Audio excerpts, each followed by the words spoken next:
Fractions అంటే భిన్నాలు. ఇక్కడ fractions అంటే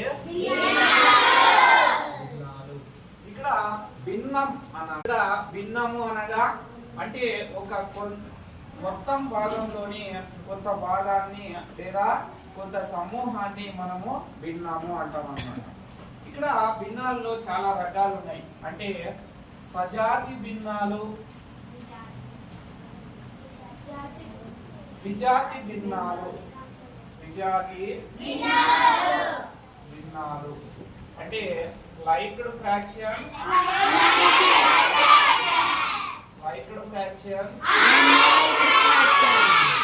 అన్లైక్డ్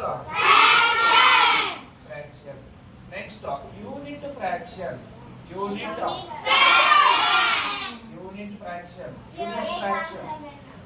అంటే ఏకాంశ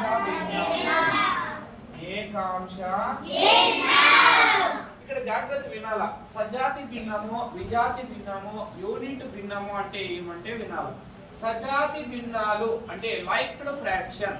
సజాతి భిన్నాల్లో ఎప్పుడే గాని ఈ హారాలు సమానంగా ఉండి లవాలు వేరు వేరుగా ఉంటే అలాంటి భిన్నాలనే సజాతి భిన్నాలు అంటారు. అంటే న్యూమరేటర్ ఇంగ్లీష్ లో వచ్చేసి ఫ్రాక్షన్ అంటే న్యూమరేటర్,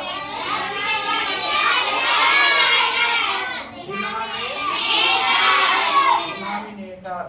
అంటే న్యూమరేటర్, డినామినేటర్ లో అన్ని సమానంగా ఉండి నెక్స్ట్ న్యూమరేటర్ లో వేరు వేరుగా ఉంటే అలాంటి భిన్నాలను ఏమంటారంటే ఫ్రాక్షన్ అంటారు అన్నమాట. అంటే ఇది సజాతి భిన్నాలు అంటారు, లైక్డ్ ఫ్రాక్షన్. ఎగ్జాంపుల్ చూడండి. ఇక్కడ 5/6, 1/6, 7/6, 8/6 ఎన్ని అంటే హారాలన్నీ సమానంగా ఉన్నాయి ఇక్కడ. అంటే డినామినేటర్స్ అన్ని ఈక్వల్ ఉంటే అలాంటి భిన్నాలను ఏమంటారంటే మనము సజాతి భిన్నాలు. అంటే denominators are equal is called liked fraction.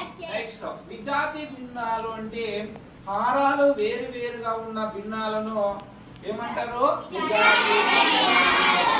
అంటే డినామినేటర్స్ వేరు వేరుగా ఉన్న భిన్నాలను ఏమంటారంటే unliked fraction. Example 7/9, 3/8, 5/7, 6/8. Okay. Next liked fraction అంటే నెక్స్ట్ యూనిట్ ఫ్రాక్షన్. ఏకాంశ భిన్నము. ఏకాంశ భిన్నం అంటే లవములో ఒకటి కలిగిన భిన్నాలను